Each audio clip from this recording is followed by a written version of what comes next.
وهلا بعد ما خلطناهم عم نصفي.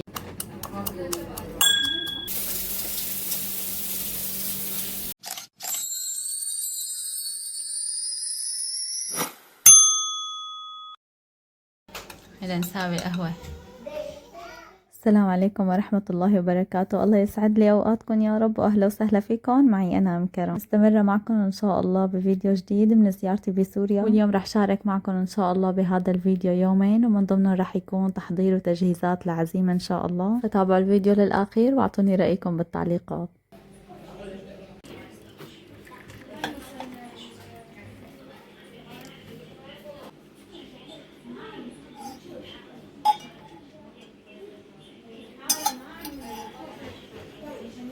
اليوم من الصبح شربنا القهوة، وطبعا اخواتي كانوا نايمين عنا من قبل بيوم، فبدنا هيك الصبحيات فنجان قهوة للواحد يصحصح، لانه اكيد سهرانين لوش الصبح من قبل بيوم. هاي جهزنا ابريق الشاي للفطور. حطينا مرقة الحمص، هلا لا تغلي بنحط الحمصات.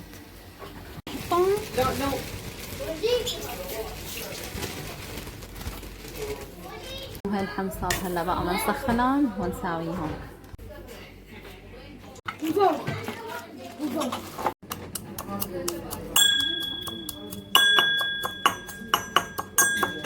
واليوم قالوا انه بدهم يفطروا حمص متبل، فوالله جابوا هالحمصات من الصبح، وليسخنوهم بحطوا اول شي المرقة بتسخن، وبعدين بيسقطوا فوق منهم الحمصات، وبس سخنوا بنحط هالحمصات بصحن وبنملحهم، وكمان بنكون مجهزين الحمض والثوم ومنرشهم فوق منهم بعدين. وللتزيين اذا بتحبوا تحطوا لبن ذرة فيكم، اذا ما بتحبوا هي يعني اختيارية. وطبعا الزيت هذا شيء اكيد واساسي كمان. وبعد ما يحطوا له الزيت بيحطوا له شوية طحينة ورشة 7 بهارات وفليفلة حمراء. والسر تبع صحن الحمص انه ما تخلطوهم مع بعض، يعني طبقوهم كلياتهم فوق بعضهم، يعني مثل ما شفتوا اول شي حطينا الحمصات، رشينا الملحات، وبعدين الحمض والثوم، وفوق منه الطحينة والزيت، وهيك بيطلع معكم صحن حمص مرتب وطيب وكأنكم جايبينه من نص الشام.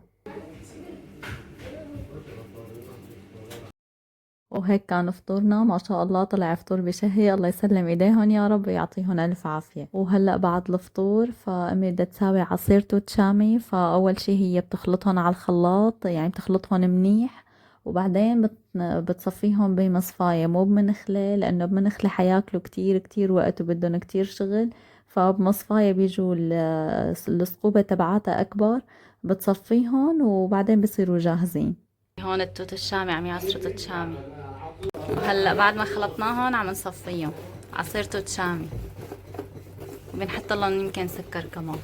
ايه، وهي الغزلة غزل البنات ها. وهون رجع بابا على البيت وجايب لنا معه غزل البنات، فهي الغزلة غير الغزلة هديك المعروفة اللي بتتساوى على المكنة، هي بيجيبوها من المعمل، كثير طيبة. وسبحان الله هي كانت أكلتي المفضلة لما كنت صغيرة.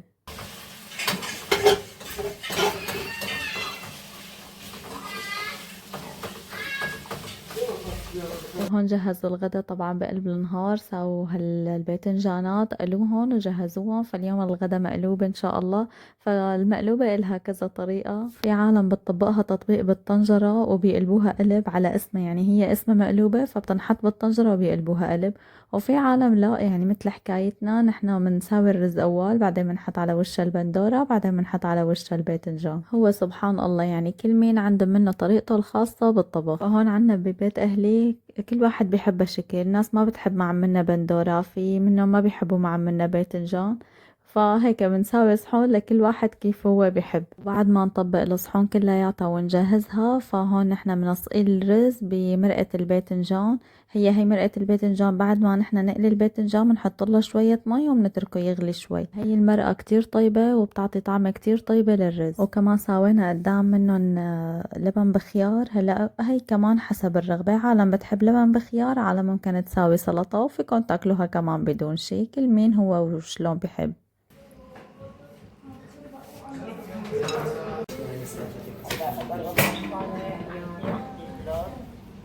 رباعي. وهيك كان غدانا لليوم، ما شاء الله طلعوا بشهوا ما أحلاهم، وطعمتهم كتير كتير طيبة وظريفة. الله يسلم إيديهم، يعطيهم ألف عافية، وكل مين اشتغل يا رب. وبدها بعد هالغدا كاسة شاي، بتجي كتير ظريفة بعد الغدا. وطبعا بهذا النهار كمان كانت جاية المي ومشغلين هالميتور لحتى يتعبى الخزان. فهن هونيك عندهم منهم بسوريا انه بتجي المي كل يومين او كل 3 ايام بتجي يوم وبيعبوا فيها الخزان. ما شاء الله، شوفوا هالبطيخة ما احلاها، حمرة حمرة. وهون كانوا جايبين بطيخة ما شاء الله، شوفوا قديشها حمرا وما أحلاها. هلا بصراحة طيبت البطيخ يكون بارد، وهو هلا صاير موسمه كمان، هو والقاقون أو بيقولوا له الشمام. فهو هلا فترة وبقى بيخلص موسمهم، ببلش موسم العنب والتين. وهي البطيخات. وهلا بقى آخرها نهار بدها فنجان قهوة وقعدة حلوة بأرضها ديار.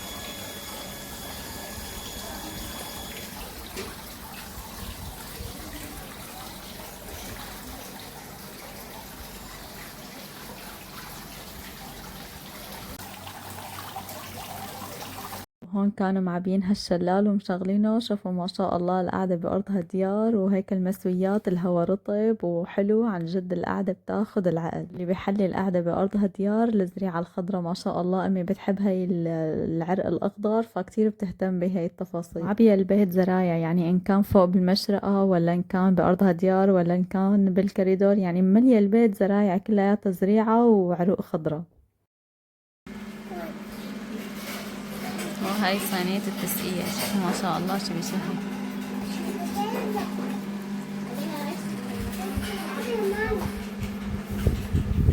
وهون اليوم الثاني يوم العزيمة. فاليوم بهذا النهار عازمين بيت حماية على الغدا.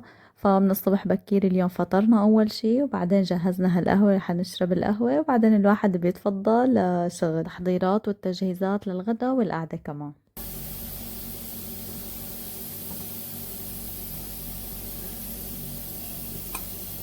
وهي لنعبي القهوة. هلا شي بيحب بفنجان، شي بيحب بكاسة، فمندبرها.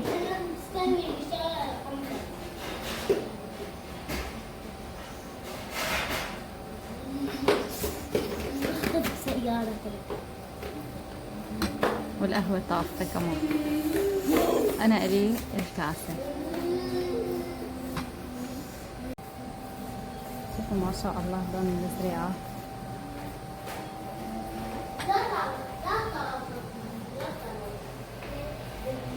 هاي ما أحلاها.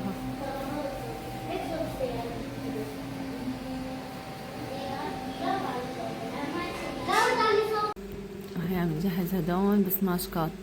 هدول لحمة بتجي وبنقطبها أول شي، بعدين بنحشيها. هدول كلياتهم شاف شاف بيجوا. وهون امي الله يسلم ايديها ويقويها يا رب بلشت بتجهيز للغدا. فاليوم بدنا نعمل بسماشكات، هي اكلة سورية معروفة كتير. بتجي شقف لحمة وبيحشوا اول شي بيقطبوها وبيتركوا مسافة بسيطة لحتى تنحشى، وبيكونوا مجهزين الحشوة. ما بعرف بالضبط شو بيحطوا لها، اعتقد انا بس ملح وفلفل وعصفر، وبيحشوها وبعدين بيرجعوا بيسكروها وبيطبخوها بطنجرة الضغط. اعتقد بتاكلها شي ساعة ونص او ساعتين على حسب لحتى تستوي اللحمة. هي هاي الاكلة طيبة وظريفة كتير، بس مشكلتها انه بتاكل وقت كتير، بدها كتير وقت لحتى الواحد يخلصها. يعني بين قطب اول مرة برد بيرجع الواحد بده يحشيها، بده يرد يرجع يقطبها مرة تانية، وبده يشتغلهم بالوحدة، يعني وحدة وحدة بده يساويهم. حطيناهم بطنجرة الضغط، وكل ما عم يطلع زفرة عم نقشها بقى لتخلص الزفرة كلها. وهي حطيناها بقى بطنجرة الضغط، ضغطناها ونستنى بقى عليها وقت. هي عم تدور الصفارة.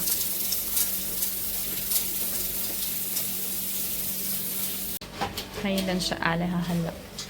فتحنا طنجرة الضغط ونشوفها. هلا عم نقلي الخبزات لحتى نساوي فتة. وهي الخبزات المقلية قليناهن وجهزناهن، هدول نساوي فيهم فتة. وهي البسماشكات استوت، شوفوا ما شاء الله. هلا بدنا نساوي الفتة.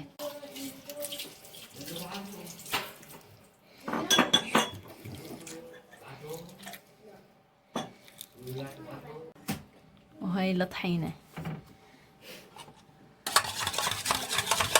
هون بابا بده يساوي فتة البسماشكات، فأول شي بجهز اللبن، حط اللبن وحط لها طحينة وحط لها كمان الليمون وأكيد ملح، وبيخلطهم كمان كتير منيح، وهيك بيكون اللبن للفتة بيكون صار جاهز.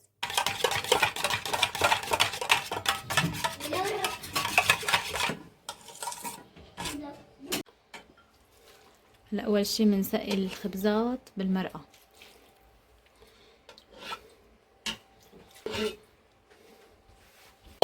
هلا سقيناها شوي وبعدين بنرجع بنقيمه.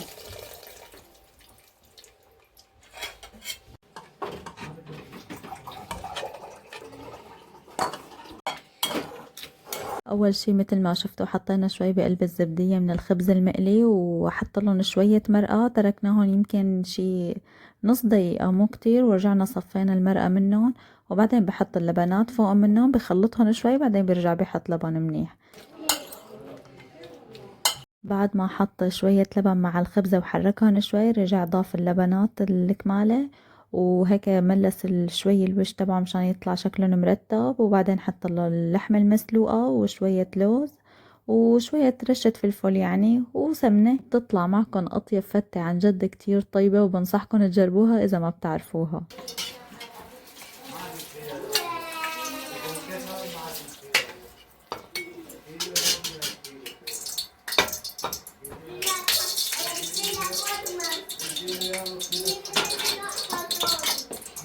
وهيك طلعت سفرتنا ما شاء الله، كله كان طيب وكله كان ظريف. الله يسلم ايديهم يا رب ويعطيهم الف عافية ويقويهم يا رب. وكمان حطينا قدام منهم زبادي المرقة، عن جد طعمتها بتاخد العقل.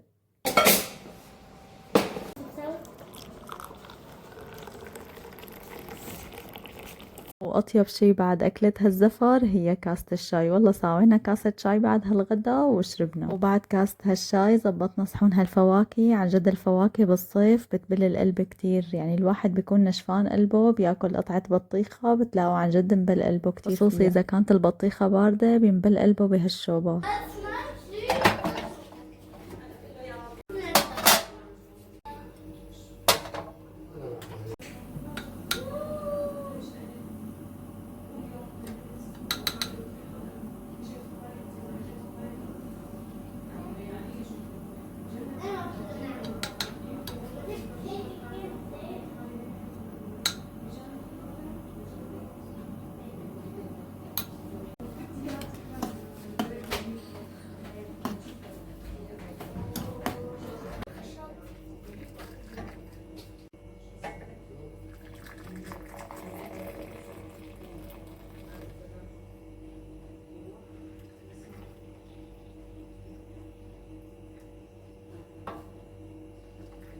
واخر هالقعدة الحلوة فنجان قهوة، وهيك بكون خلص النهار وخلص الفيديو كمان. بتمنى تكونوا حبيتوا هذا الفيديو.